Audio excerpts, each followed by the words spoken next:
Hello दोस्तों, नमस्ते, प्रणाम। हमारे यूट्यूब चैनल में आपका स्वागत है। एक हम लोग कहारवा गीत सुनाने जा रहे हैं। गाना कैसा लगेगा लाइक करिएगा, सब्सक्राइब करिएगा, कमेंट में ज़रूर बताइएगा गाना कैसा लगा। बोलिया त बोलू धन गजाबा मुँह सुखाए के, बोलिया त बोलू धन गजाबा मुँह सुखाए के। कितने आशिक मर गए झूलनिया तर दबाए के, कितने आशिक मर गए झूलनिया तर दबाए के। कितने छैला मर गए झूलनिया तर दबाए के, कितना छैला मर गए झूलनिया तर दबाए के।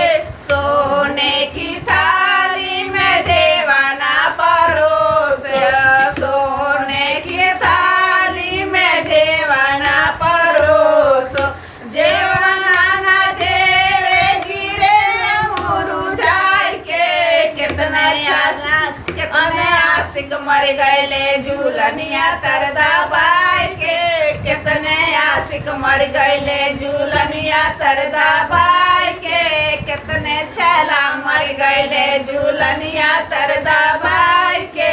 बोलिया तू बोलो धन गजाबा मुस्काए के, बोलिया तो बोलो धन गजाबा मुस्काए के।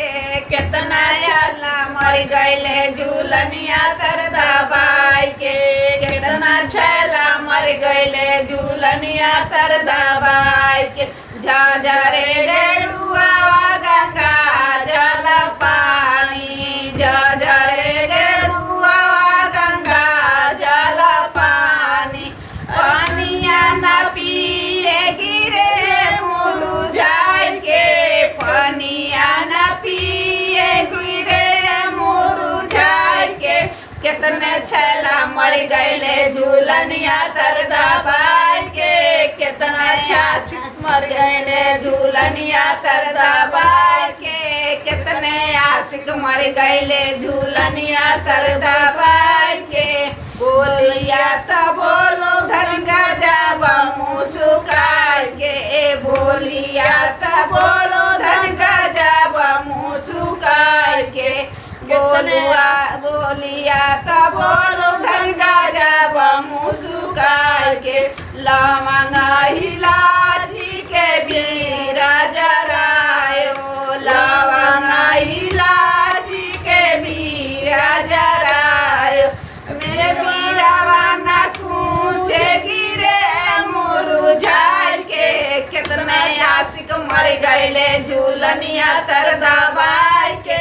कितने आशिक मर गए झूलनिया तर दबाए के, कितने छैला मर गए झूलनिया तर दबाए के।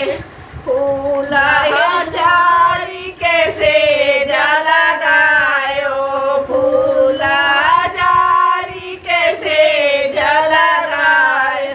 रस से जारी कैसे फूला जारी कैसे जला गायो। से जिया न सोवे गिरे मुरझाए के, कितना छैला कितने आशिक मर गए झूलनिया तर दबाए के।